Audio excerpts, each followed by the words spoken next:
শূন্য থেকে শুরু এই সিরিজের আজকে 7 নম্বর ক্লাস হতে যাচ্ছে। আজকে আমরা শিখব অপটেটিভ সেন্টেন্স। অপটেটিভ সেন্টেন্সগুলোতে শুভকামনা, প্রার্থনা এবং আশীর্বাদ এগুলো বোঝানো হয়। এবং এই অপটেটিভ সেন্টেন্সগুলো may, I wish, wish, would that, if only এগুলো দিয়ে শুরু হয়। তো আসো আমরা দেখি প্রথমে মে দিয়ে বাক্য তৈরি করি। অপটেটিভ সেন্টেন্সের খুব বিখ্যাত একটা বাক্য যে তুমি দীর্ঘজীবী হও, সেটা কি? সেটা হয় কিভাবে? May you live long, may you live long. তাহলে কিভাবে শুরু হলো? মে প্লাস সাবজেক্ট প্লাস ভার্বের বেস ফর্ম, এইভাবে এই স্ট্রাকচার দিয়ে মে ইউ লিভ লং মানে তুমি দীর্ঘজীবী হও, লং মানে অনেক দিন ধরে বেঁচে থাকো। আচ্ছা, এটা দ্বারা কি প্রকাশ করলো? এটা দ্বারা ধরো আশীর্বাদ করতে পারে, তার প্রতি শুভকামনা প্রকাশ করতে পারে। তো এইভাবে আমাদেরকে মে দিয়ে বাক্য যদি শুরু হয় এবং সেটা যদি প্রার্থনা বোঝায় তাহলে এই স্ট্রাকচারে করতে হবে এবং অপটেটিভ সেন্টেন্সগুলো এইভাবে শুরু হয়, মে ইউ লিভ লং। এই ইউ এর জায়গাতে যদি আমি লিখি যে মে গড ব্লেস ইউ, এর অর্থ হচ্ছে সৃষ্টিকর্তা তোমাকে আশীর্বাদ দিক। ব্লিজ মানে হচ্ছে আশীর্বাদ দেওয়া, মানে হচ্ছে সহায় হওয়া। সৃষ্টিকর্তা তোমার সহায় হন, মে গড ব্লিজ ইউ। আমি যদি বলি মে ইউ বি হ্যাপি, এর অর্থ কি? যে তুমি সুখী হও, তুমি সুখী হও। এখানে ভার্বের বেস ফর্ম হচ্ছে বি ওয়ান, বি এটাই কিন্তু ভার্বের বেস ফর্ম।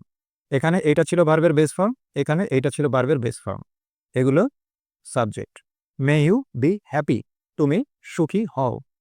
আচ্ছা, এখন আমি যদি এগুলোর নেগেটিভ করতে চাই তাহলে কি হবে? যেমন এখানে বলছে মে ইউ লিভ লং, তুমি অনেক দিন বাঁচো। কিন্তু আমি যদি বলতে চাই যে তুমি অসুস্থ হয়েও না, দোয়া করি তুমি অসুস্থ হয়েও না, সেই ক্ষেত্রে কি বলবো? সেই ক্ষেত্রে আমরা বলবো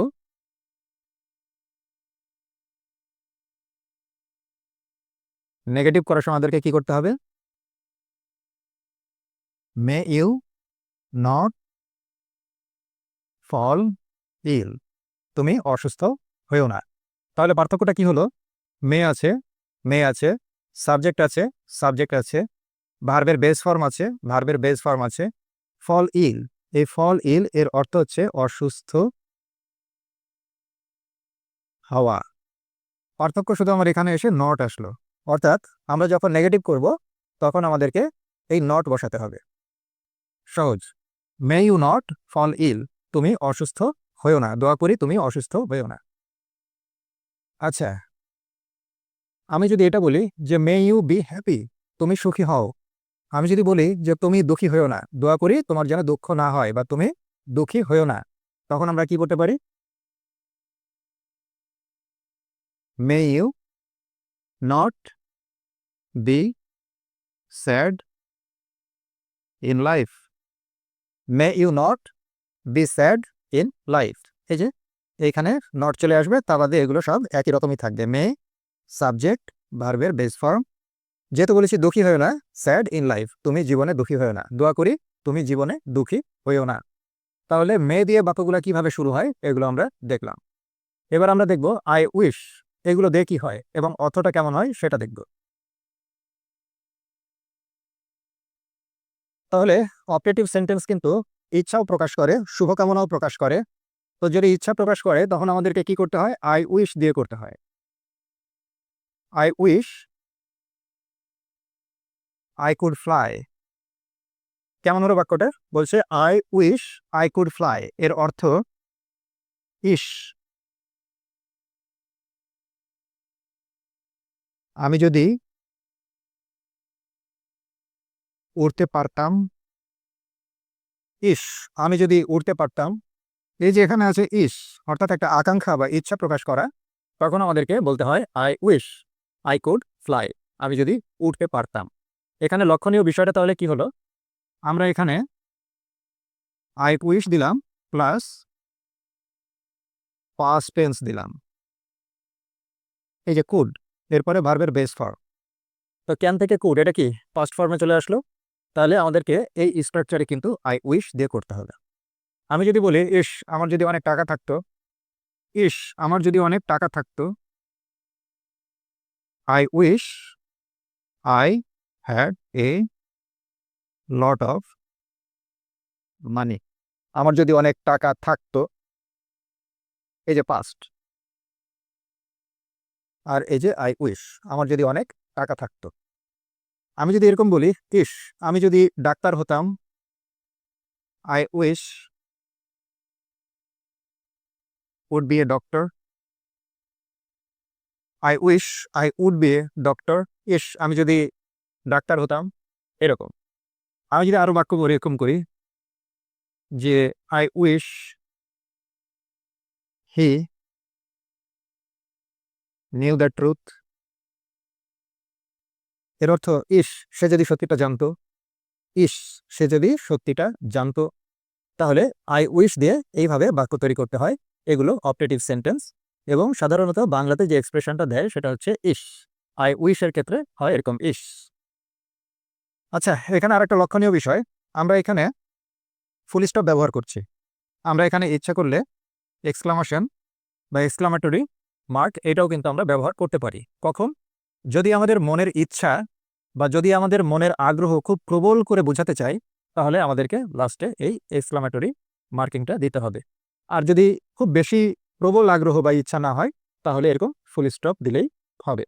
এটা হচ্ছে বিষয়। ঠিক আছে, আসলে এবার আমরা শুধু উইশ দিয়ে কিভাবে বাক্য তৈরি হয় অপটেটিভ সেন্টেন্সের সেটা দেখি। ঠিক আছে, আসো দেখি আমরা উইশ দিয়ে কিভাবে বাক্য তৈরি করতে পারি। উইশ দিয়ে যখন আমরা বাক্য তৈরি করব, তখন এই আই, এটা সাবজেক্টটা উজ্জ্বল থাকে। কিভাবে সাবজেক্ট আই উজ্জ্বল থাকে সেটা আমরা বাক্য তৈরি করলে দেখতে পাবো। যেমন আমি যদি বলি wish you a happy life, এর অর্থ হচ্ছে তোমার সুখী জীবন কামনা করি। এর অর্থ হচ্ছে তোমার সুখী জীবন কামনা করি, তোমার সুখী জীবন কামনা করি। এই যে বলছে তোমার সুখী জীবন কামনা করি, কে করে? আমি। I wish you a happy life, আমি তোমার সুখী জীবন কামনা করি। কিন্তু এখানে কি আই দেওয়া আছে? নাই। আয়টা অর্থ অনুযায়ী এখানে বুঝে নিতে হচ্ছে, কিন্তু আয়টা আসলে উজ্জ্বল আছে। ঠিক আছে, ওকে।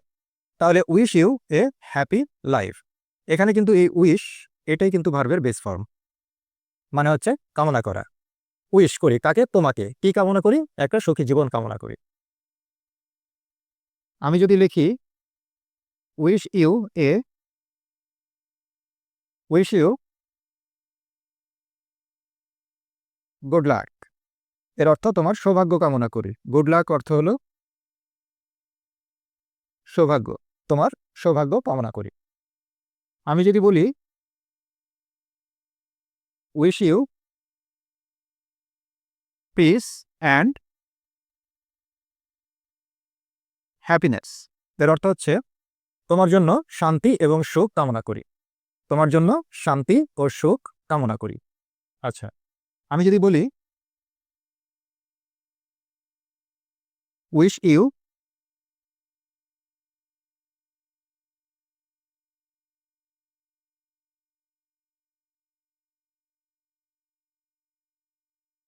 উইশ ইউ হ্যাপি বার্থডে, অর্থাৎ তোমার শুভ জন্মদিন কামনা করি।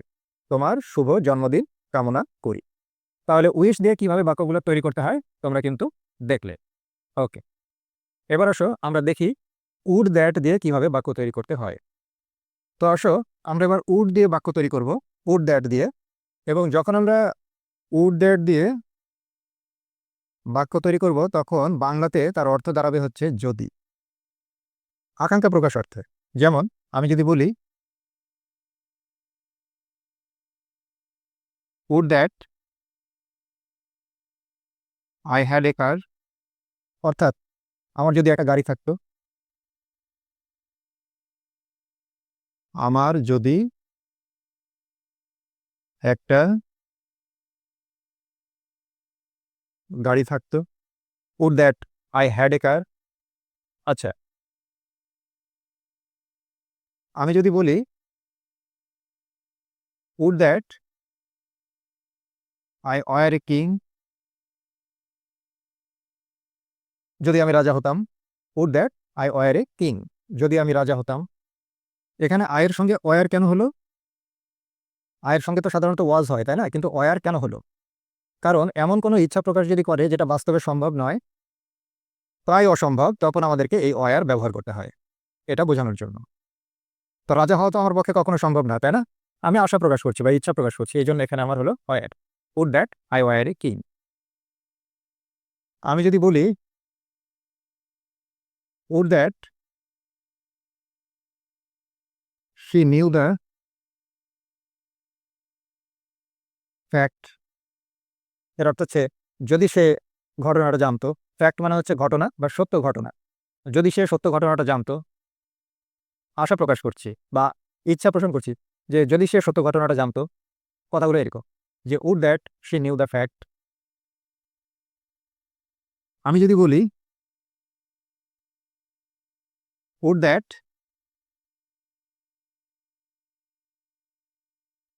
উই হ্যাড এ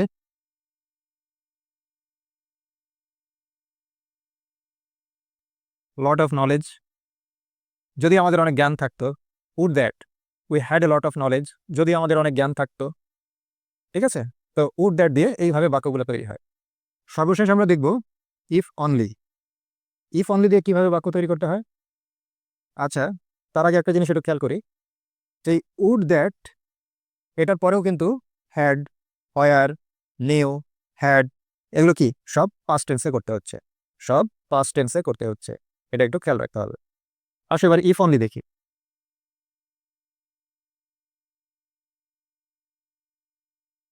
আমি যদি এই উড দ্যাটের জায়গাতে আমি যদি লিখি if only, if only I had a car, এর অর্থ কিন্তু এটাই হতো, আমার যদি একটা গাড়ি থাকতো। এখন প্রশ্ন হচ্ছে তাহলে এই উড দ্যাট আর এই ইফ অনলি এর মধ্যে পার্থক্যটা কি?